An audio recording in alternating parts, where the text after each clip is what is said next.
반갑습니다. 네. 오늘은 1904년 웨일즈 부흥운동을 우리가 같이 함께 나눴으면 좋겠습니다. 20세기 들어서면서 강력한 성령의 역사가 전 세계적으로 일어납니다.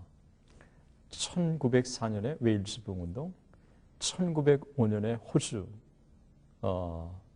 그리고 1906년에 인도, 그리고 그 해에 아주사, 1907년에 평양 대붕운동, 그리고 그 이듬해 1908년에 중국과 만주에 놀라운 부흥의 운동이 일어납니다.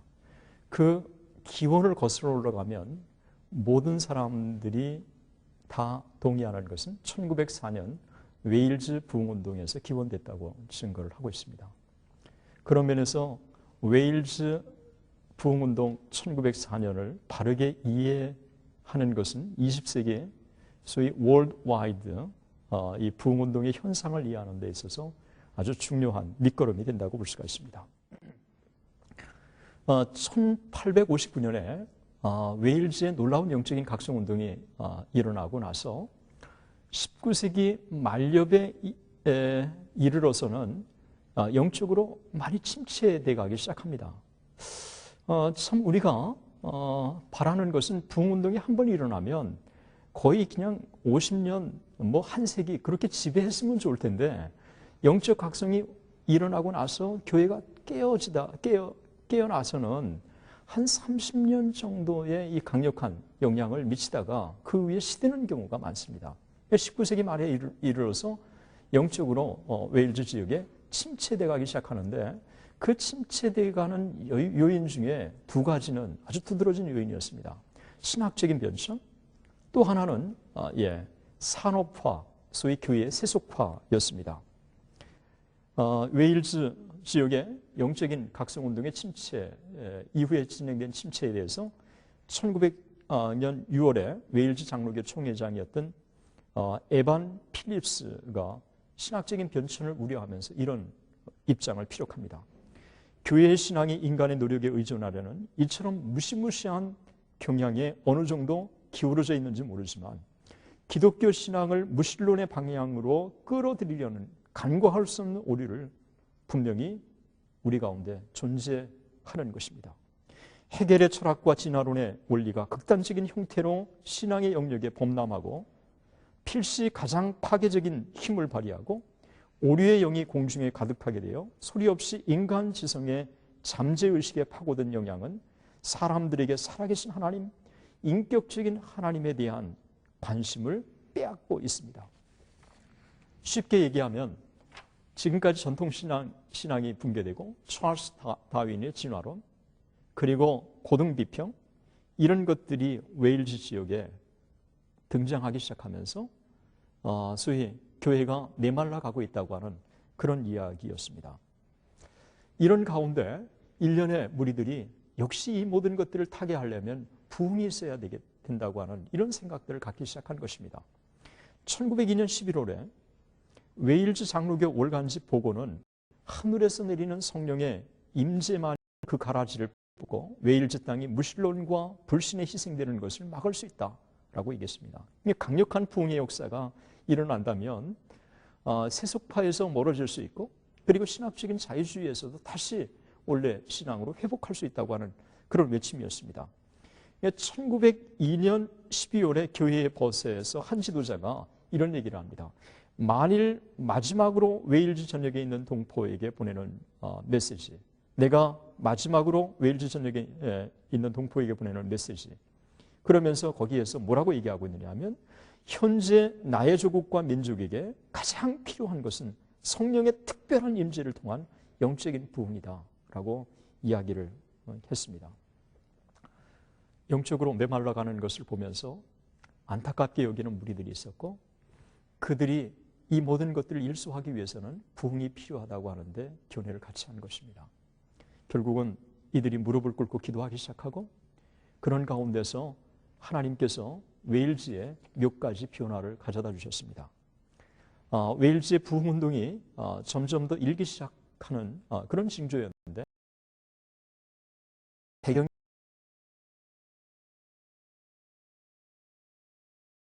말에 그리고 영국에서 해마다 이 캐직 사경회가 엽니다. 참석한 사람들이 13명의 웨일즈인들이 캐직 사경회에 참석해가지고 웨일즈에서도 이와 같은 캐직 사경회가 있습니다. 라고 하나님 앞에 기도하기 시작합니다. 1903년 웨일즈의 클랜드린 도트 웰스라고 그에서 캐직 사경회가 결국은 13명이 기도한 기도가 이제 응답. 영적인 각성이 타진 않지만 상당히 들 가운데서 일기 시작하고 성화, 성령 외쳐지게 됩니다. 소위 웨일즈 부흥운동을 가져다 보면 이 캐직 사경회의 지역에서도 받게 되는데 캐직 사경회의 영적인 열기를 보고 있습니다. 두 번째로는 이 웨일즈 부흥운동의 밑거름이 되는 것은 1903년에 접어들면서 4명의 웨일즈의 청년들이 매일 밤 웨일즈의 부흥을 놓고 기도하기 시작합니다. 우리가 지난번에 소위 아일랜드 켈스 지역의 4명의 젊은이들이 기도 장로교로 웨일 지역으로 옮겨 울스터 지역에 놀라운 영적 각성 운동이 진행됐다고 하는 것을 살펴봤습니다.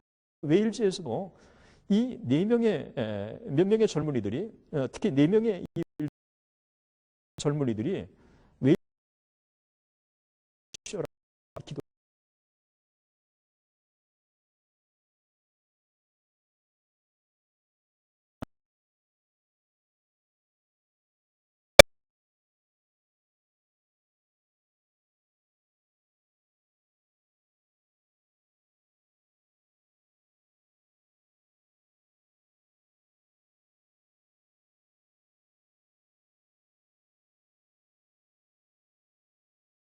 그들 가운데 강력하게 역사하셨을 때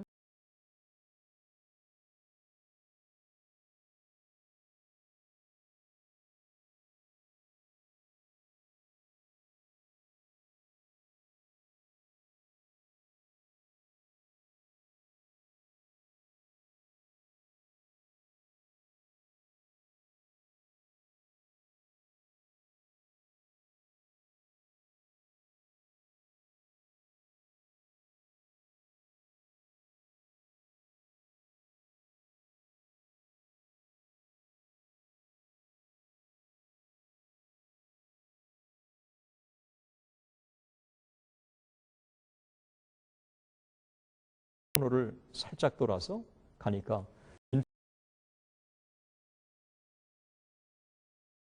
교회였는데 UK에 있는 장로교였습니다. 에반스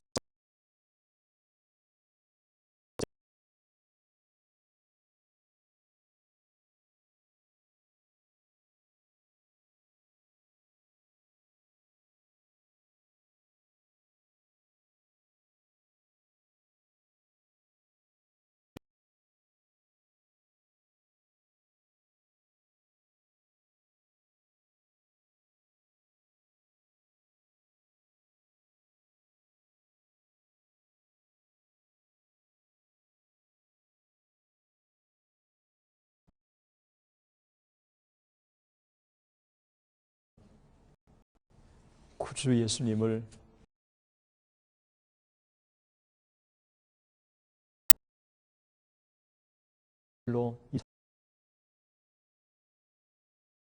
실은 아름다운 그냥 한마디지만 그 한마디가 거기 모이는 청중들을 그냥 움직이기 시작한 것입니다.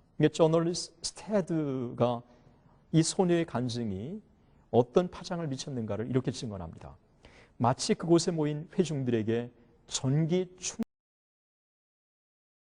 충돌식 일어나 일처럼 곳에서 다른 곳으로 일어났으며 10년으로 돌아왔다. 이 성령께서는 늘 역시다 특별한 몸에 그러니까 조나단 에드워즈를 통한 1차 대각성 운동 때는 그 동네에 아주 존경받는 한 여인이 병에 걸리면서 그냥 죽어가고 갑자기 전혀 예기치 않게 또 한 사건이 벌어지고 이런 것들이 하나의 모멘텀으로 사용하셨는데 이 에반스라고 하는 한 소녀의 이 고백을 하나님께서 사용하셔서 소위 그 교회 젊은이들이 깨어나기 시작한 것입니다. 그러면서 하나님 앞에 은혜를 추구하고 하나님 앞에 기도하죠. 한국에도 어떤 한 사람이 간증을 하면 그 간증이 기폭제가 돼서 함께 눈물을 흘리고 회개하는 역사가 나타났던 것과 유사하다고 볼 수 있습니다. 결국은 에반스의 이 솔직한 고백이 청년들을 불을 지피기 시작하고 또 청년들 가운데 영적인 각성운동이 일기 시작하면서 무릎으로 나가는 사람들이 생기기 시작했습니다. 이보다도 이 웨일즈 부흥운동에서 중요한 밑거름이 된 것은 몇 명의 부흥운동의 지도자들이 등장한 것입니다. 그 중에 조셉 젠킨스를 들 수 있고 셋 조스와를 들 수 있는데 이런 사람들이 이 부흥의 불을 지피기 시작한 거예요. 그러니까 하나님께서 돌이켜보면 몇 명의 젊은이들의 기도, 또 한 소녀의 이 솔직한 간증, 또 캐직 사경회, 그리고 또 부흥의 주역으로 몇 명이 또 쓰임받는 이 목회자들, 이런 사람들을 도구로 사용하신 것입니다. 1904년 9월 20일 셋 조스와는 자신의 일기에 이렇게 기록합니다. 부흥의 불길이 계속되고 있다. 나는 12시까지 심지어 새벽 1시가 되어서도 그곳을 떠날 수가 없었다. 나는 수차례 예배를 폐했지만 그럼에도 불구하고 다시 예배가 시작되는 것을 통제할 수 없었다.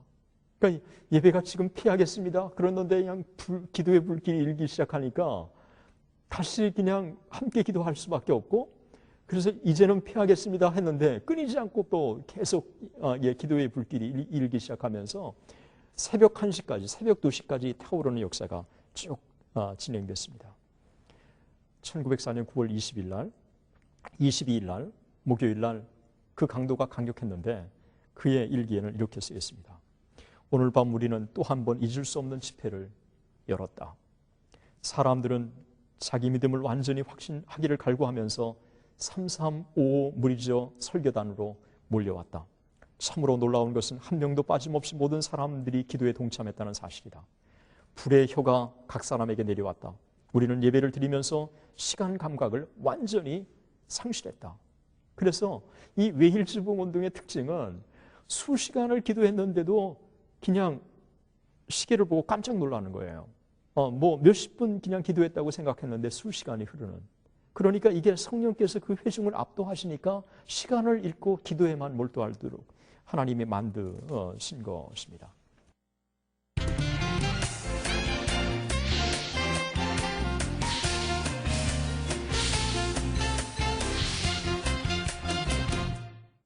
(1904년) 웨일즈 부흥운동의 주역이었던 소위 에반 로버츠의 회심이 등장합니다.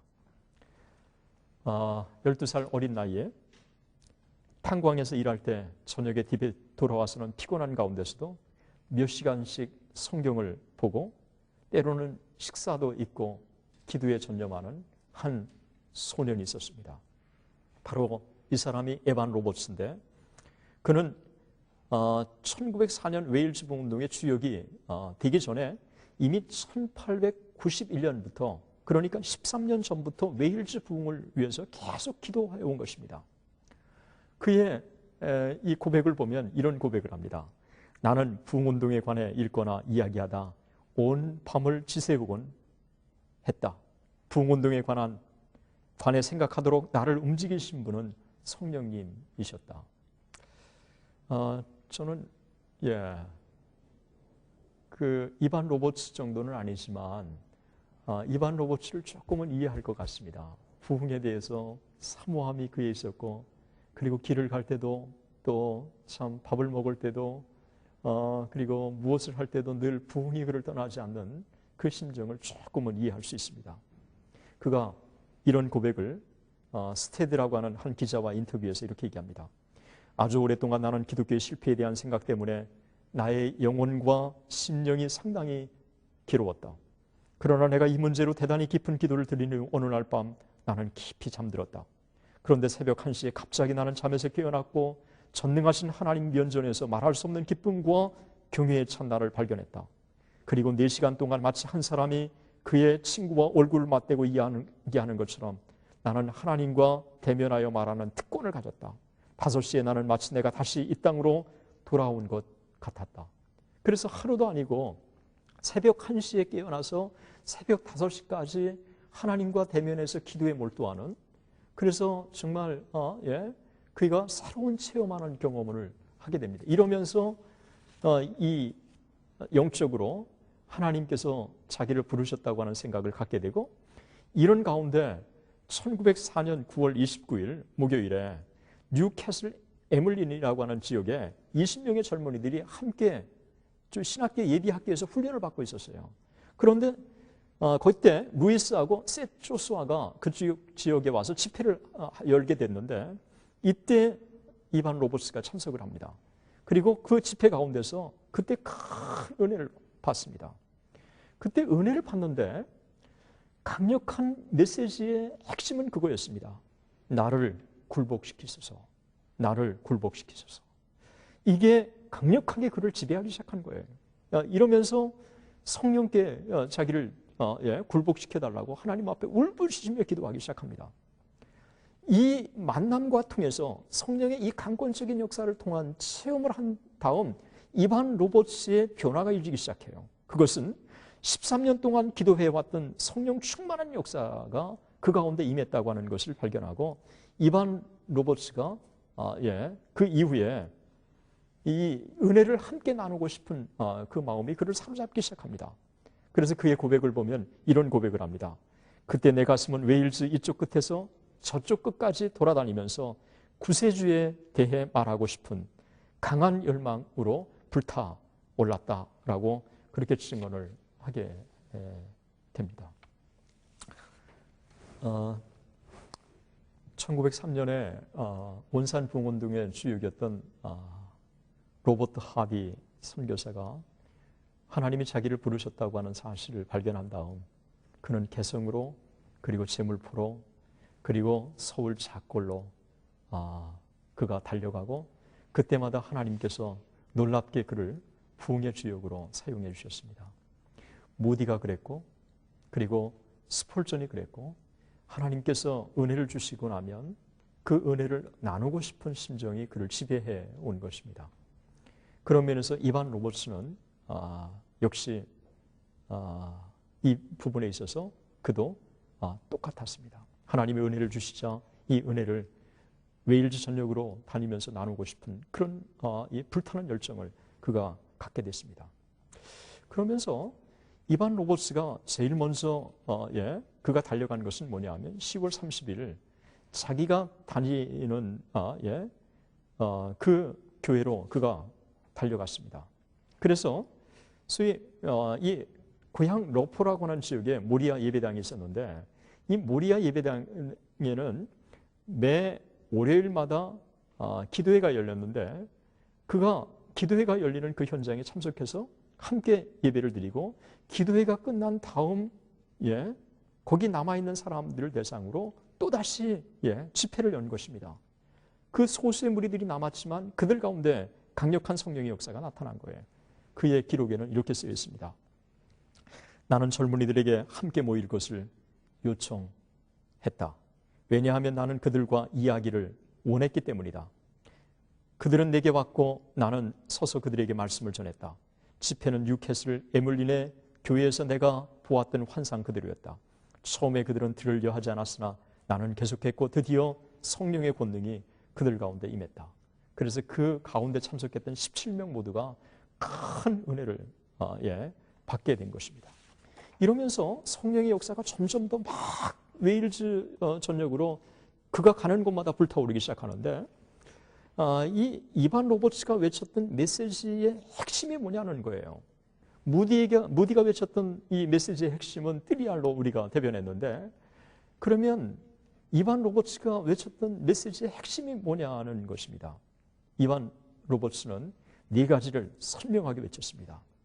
만약 지금까지 고백하지 않는 과거의 죄 혹은 죄들이 있다면 우리가 성령을 받을 수 없습니다. 두 번째, 만약 우리의 삶에 어떤 의심스러운 것이 있다면 반드시 제거되어야 합니다. 세 번째, 성령께서 우리 자신을 완전히 복종시켜야 합니다. 우리는 그가 우리에게 요구하시는 모든 것을 말하고 실천해야 합니다. 네 번째, 그리스도에 대한 공개적인 고백이 있어야 합니다. 이 네 가지는 웨일즈 부흥운동을 특징 지어주는 아주 중요한 특징이었는데, 사실 웨일즈 부흥운동의 영향을 받은 인도 부흥운동, 호주 부흥운동, 그리고 한국의 부흥운동, 중국의 부흥운동에도 나타나는 일반적인 특징이었습니다. 강력한 죄에 대한 회개, 그리고 성령에 대한 복종, 그리고 하나님과의 관계에 대한 청산, 그리고 공개적인 죄에 대한 고백, 이런 것들이 웨일즈 부흥을 특징 지었는데, 이러면서 소위 10월 30일부터 시작된 소위 이반 로버츠를 통한 이 성령의 각성운동이 점점 더 확산되기 시작하면서 11월 6일 날 주일 날 아주 강력한 성령의 역사, 절정에 달합니다. 마치 1907년 1월 2일부터 15일까지 평안남도 도사경회 동안의 성령의 역사가 줄기차게 임했지만 14일, 15일 날 피크에 달했던 것처럼 소위 지금까지 이반 로버츠가 인도한 집회 중에서 11월 16일은 웨일즈 부흥운동의 역사에 있어서 마치 평양 대부흥운동의 1월 14일, 15일 날에 비견할 수 있을 만큼 강력한 성령의 역사였습니다. 다 우리가 증거할 수는 없지만 그 중에 핵심은 이런 기록이 있습니다. 자정쯤 되자 온 회중이 다 눈물바다를 이루었습니다. 그 다음 사람들이 앉아있던 의자에서 바닥으로 내려앉더니 서로 가까이 다가가는 것이었습니다. 나는 이렇게 말했습니다. 자, 우리는 성령께서 오신다는 사실을 틀림없이 믿어야 합니다. 성령께서 어쩌면 오실 거라고 생각하거나 성령께서 오시기를 바란다고 해서는 안 됩니다. 성령께서 오신다고 분명히 믿어야 합니다. 그렇게 그들 가운데 촉구했을 때 성령께서 강하게 그들 가운데 역사하셔서 그곳에 회개 역사가 나타나고 많은 사람들이 그 성령을 체험하는 그런 역사가 나타납니다. 그 성령의 역사가 계속해서 일기 시작하면서 무엇보다 사람들이 있는 곳이면 어느 곳이나 가정이나 일터나 상점이나 선술집이나 모든 곳에 하나님의 임재로 가득하다고 했다고 그렇게 많은 기록들이 증언을 하고 있습니다. 우리가 웨일즈 부흥운동을 보면서 여러 가지 성령의 이 놀라운 역사를 우리가 살펴볼 수 있는데 그 중에 하나가 소위 웨일즈 부흥운동은 그전의 부흥운동과 다른 게 하나 있습니다. 그것은 뭐냐 하면 1904년에 웨일즈 부흥운동의 이 부흥운동을 웨일즈어로 그 사람들에게 다 불렀습니다. 메시지가 외쳤는데 이 웨일즈 사람들이 하나 돼 가서 하나님 앞에 드렸던 찬양이었습니다. 그 이전에도 부흥운동이 일어나는 곳에 찬양이 있었지만 웨일즈 부흥운동은 찬양을 통한 부흥이었다고 해도 과언이 아닐 만큼 찬양이 집회에서 너무 중요한 역할을 했습니다. 이반 로버츠가 자기와 함께한 사람들과 같이 힘을 모아서 소위 이 무명의 사람들을 데리고 찬양단을 결성합니다. 그래서 이 찬양을 통해서 이 청중들의 마음이 뜨거워지고 마음이 열렸을 때 자기가 나타나서 메시지를 전하는데 그 메시지도 복잡하지 않았습니다. 아까 외쳤던 이 네 가지를 아주 선명하게 기회가 있을 때마다 외치게 되었습니다. 그러면서 웨일즈의 이 부흥운동이 찬양을 통해서 나타나고 그리고 은혜를 받은 사람들은 거리를 가든 기차를 타든 어디를 가든 이 찬양을 부르는 게 일반적인 현상이 되었습니다. 저는 찬양이 부흥운동에 있어서 아주 중요하다고 생각을 합니다. 그리고 찬양을 잘 하지 못하는 저에게는 찬양을 하는 사람이 얼마나 부러운지 모릅니다. 그래서 메시지를 강력하게 전하고 또 찬양을 통해서 이 메시지를 더 뜨겁게 가속화시키고 그래서 이 웨일즈 사람들에게 있어서는 특히 1904년의 웨일즈 부흥운동은 찬양과 소위 기도와 말씀이 함께 어우러진 그런 특별한 부흥이었다고 그렇게 볼 수가 있습니다. 흥미로운 사실은 그 웨일즈 부흥운동의 이 현장에 참여했던 예, 아주 그 유명한 한 영국의 목회자가 이런 증언을 합니다. 웨일즈 부흥운동과 관련하여 그곳에는 설교도 질서도 찬송가도 찬양도 오르간도 헌금도 그리고 마지막에는 광고도 없었다. 그런데도 그들 가운데 정말 찬양대가 없는데도 불구하고 모든 사람들이 다 하나 돼가지고 하모니를 이루면서 하나님 앞에 드려지는 그 찬양, 하나님의 보좌를 움직이는 그런 찬양이 그들 가운데 그대로 나타난 것들을 보여주고 있습니다. 성령께 진정한 순종, 그리고 하나님 앞에 더 나가려고 하는 이 진지한 노력들, 이런 것들이 그들 가운데 아주 강하게 나타났던 것입니다. 웨일즈 부흥운동과 관련돼서 제가 한 가지 꼭 짚고 넘어가고 싶은 게 하나 있습니다. 1904년 웨일즈 부흥운동이 한참 일어나고 있을 때 그 웨일즈 부흥운동에 대해서 비판적인 그런 움직임이 일다가 1905년에 한 회중교회 목회자인 피터 프라이스라고 하는 사람이 더 웨스턴 메일이라고 하는 그 신문에 거기에 칼럼을 제기합니다. 그러면서 이반 로버츠가 하고 있는 이 부흥은 진짜 부흥이 아니라고 그렇게 비판을 합니다. 훗날 에이비온 에반스 교수님, 제가 만나서 그 웨일즈 부흥운동에 대해서 소상하게 얘기를 들었죠. 그분이 쓴 Fire in the Touch, 그 다음에 The Welsh Revival of 1904, 그래서 1904년 웨일즈 부흥운동, 이 모든 것들을 통해서 부흥운동의 역사를 잘 짚었던 에이비온 에반스 교수님이 이런 얘기를 제게 합니다. 그 비판에 대해서 전적으로 제가 동의하는 것은 아닙니다. 그러나 1904년, 1905년 웨일즈의 강력한 부흥이 일어나고 나서 그 이후에 웨일즈에는 소위 교회 성장이나 사회개혁이 일어났지만 얼마 후에 웨일즈는 결국은 침체를 면치 못했습니다. 그 여러 가지 이유를 다 얘기할 수 없지만 웨일즈 부흥운동에 있어서는 하나님의 말씀보다 체험을 지나치게 강조한 면이 있었고, 또 하나님의 삶의 변화, 사회개혁도 중요하지만 은사에 대한 강조가 두드러지게 나타났습니다. 그리고 부흥의 주역이었던 이반 로버츠도 무대 현장에서 뒤로 딱 물러났습니다.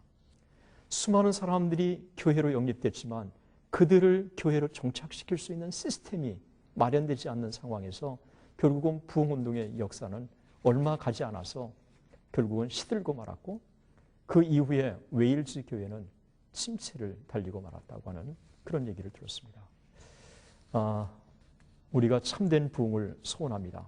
웨일즈 부흥운동이 세계 부흥운동에 큰 역할을 했지만 말씀에 기초하지 않는 역사, 이 성령의 강력한 역사가 말씀과 병행됐을 때 우리는 삶의 변혁, 그리고 사회개혁, 그리고 지속적인 성령의 이 놀라운 결실들이 교회를 통해서 맺혀지는 것을 볼 수가 있습니다.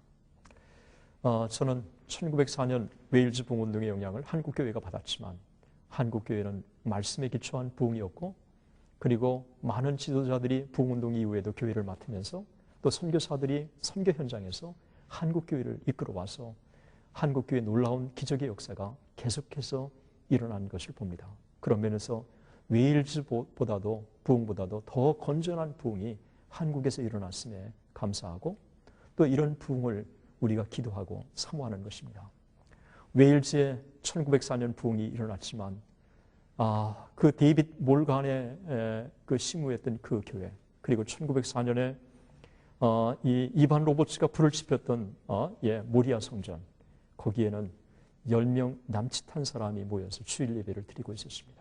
저는 웨일즈를 떠나오면서 1904년에 그 놀라운 성령의 역사가 다시 웨일즈에 일어났으면 좋겠다고 하는 생각을 하게 되었고, 그 웨일즈의 부흥운동이 정말 말씀의 토대를 둔 1859년의 웨일즈 부흥운동과 같은 건전한 부흥이 그들 가운데 일어났으면 좋겠다는 생각을 가졌습니다.